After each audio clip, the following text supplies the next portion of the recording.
The Wonderful Basket. There was once a time when young women of the Tlingit tribe were not allowed to eat between their meals, but in spite of this rule which they knew very well, two girls belonging to one of the noblest families one day being very hungry took some food.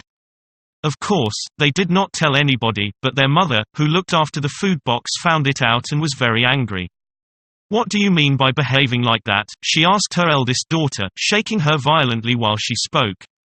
"It is not right that a big girl like you should do such things. I am ashamed of you. As you are so fond of eating, you had better go and marry Mountain Dweller. You will get plenty of food from him." But though the mother did not scold her other daughter, who was still quite little, the child did not like her sister to be slapped and scratched. The sister did not like it either. So that night the two girls crept softly out of the house and ran away to the forest. The mother was surprised next morning when she found no signs of her daughters, but she thought they were cross or lazy, and had stayed in bed in order that they might not have to do any work. She waited a little, expecting to see them every moment, and as they did not come she called out, "Why don't you get up? It is very late." There was no answer, so she went to their room to discover what was the matter. Then she perceived that they had never been to bed at all, and felt sorry that her cross words the day before had driven them away. The first thing she did was to go to the houses of some neighbors, and ask if they knew anything of her daughters, and if they had been playing any games with the children. But no one had seen them. And for 7 days the mother wandered from one place to another, but she could never find any trace of them.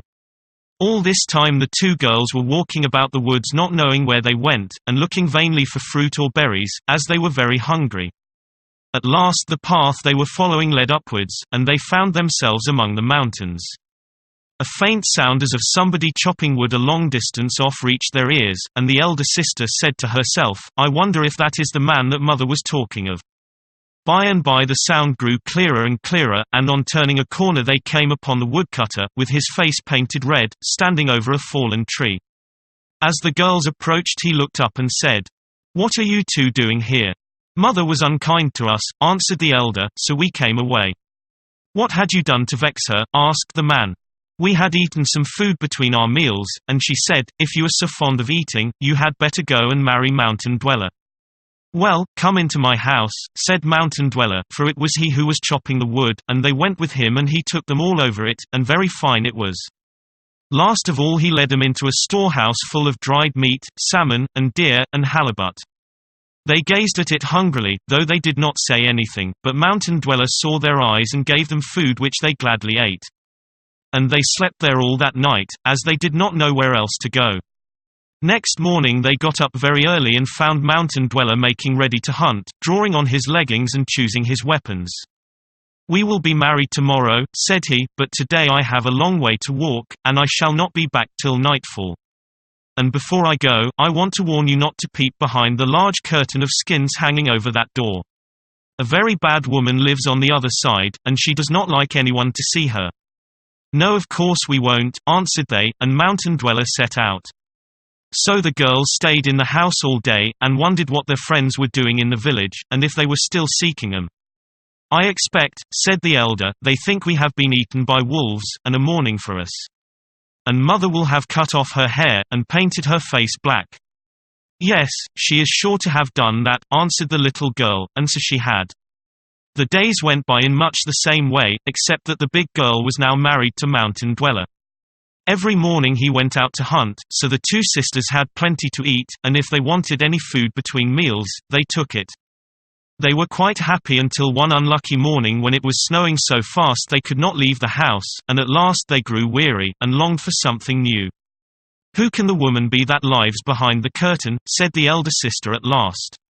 "I dare say she is not so very bad after all, and perhaps she can teach us some fresh games. I have noticed that there is a little hole in the curtain. I will peep through that, and if she looks kind and good-natured, I will go in."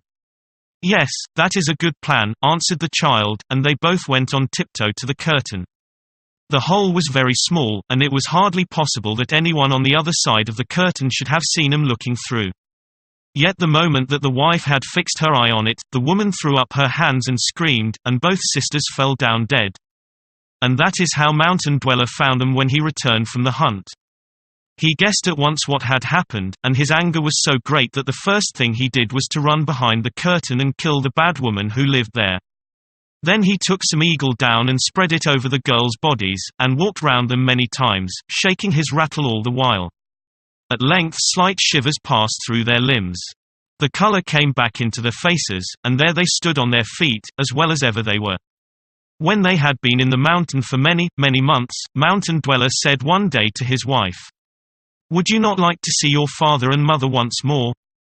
"Oh, yes, yes," cried both the girls at once. "Well, you shall," said he. "But first I must go to hunt and prepare a gift for them. So make me a little basket, just big enough to put your finger in." "That won't take long," laughed she, and on his return in the evening the basket was ready.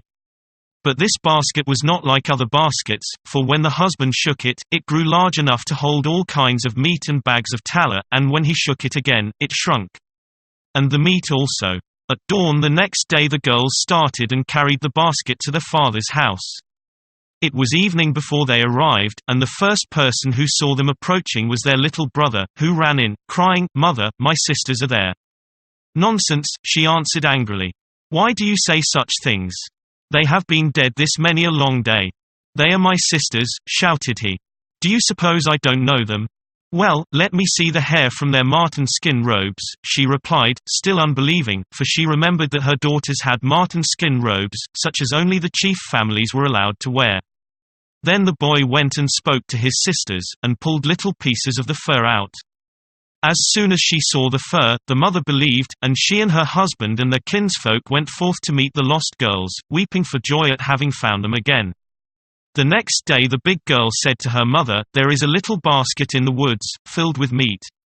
Let it be fetched." So several people went to fetch it, but returned, saying it was so large that all of them put together could not bring it in. "I will go and see about it," answered the girl, and she made it small so that she could easily carry it, but as soon as she laid it down in the house, it became as large as ever. She knelt on the floor and unpacked the basket, and the house could hardly contain all that was in it, and the village people came and feasted likewise. Only the mother ate so much that she grew very ill, and never got any better.